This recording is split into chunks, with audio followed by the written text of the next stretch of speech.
Assalamualaikum warahmatullahi wabarakatuh. Halo Sobat Islam. Jumpa lagi di channel Ana yang akan menceritakan sejarah pada masa Rasulullah Sallallahu Alaihi Wasallam. Pada video ini insya Allah Ana akan menceritakan tentang peristiwa yang sangat penting di saat sebelum Rasulun diutus menjadi seorang nabi. Simak video ini sampai selesai dan jangan lupa di-share. Peristiwa turunnya wahyu di Gua Hiro.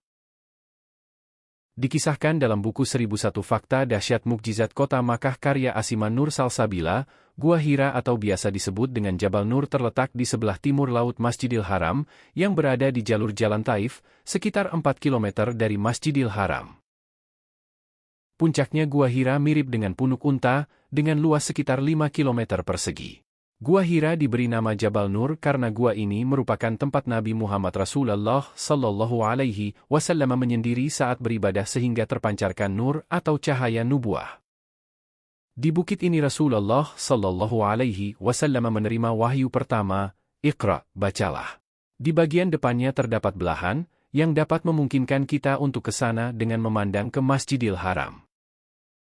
Gua Hira ini merupakan tempat yang digunakan oleh Rasulullah Sallallahu Alaihi Wasallam untuk berhalwat, menyendiri, di dalam dan beribadah sebelum beliau diangkat menjadi seorang rasul. Malaikat Jibril yang turun dan datang kepadanya untuk yang pertama kali ketika beliau ada di Gua Hira. Di dalam gua inilah Nabi Muhammad Rasulullah Sallallahu Alaihi Wasallam menerima wahyu pertama, yaitu surah Al-Alaq ayat 1-5 yang disampaikan oleh Malaikat Jibril.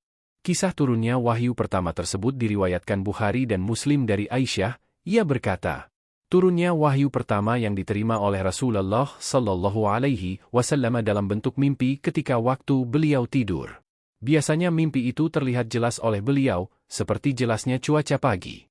Semenjak saat itu hati beliau tertarik untuk mengasingkan diri, halwat, ke Gua Hira. Dan di situ beliau beribadah selama beberapa malam, dan tidak pulang ke rumah istrinya Khadijah. Kemudian beliau membawa perbekalan yang cukup.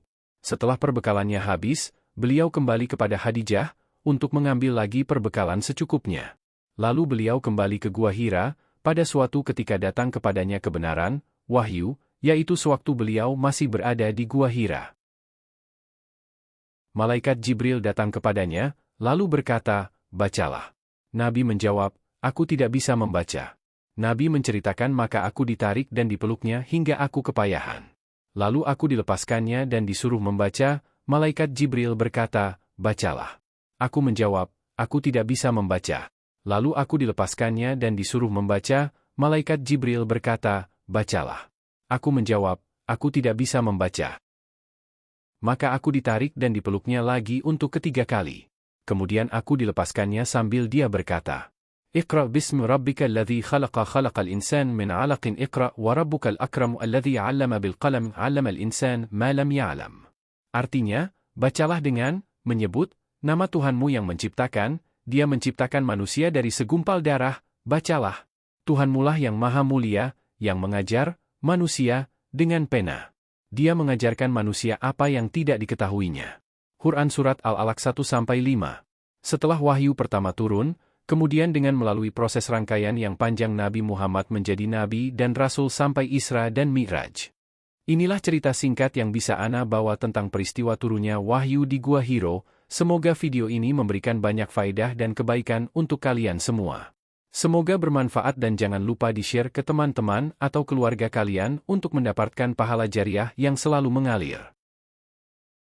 Sekian dari Ana. Saya Gilang, selaku sebagai editor video. Assalamualaikum warahmatullahi wabarakatuh.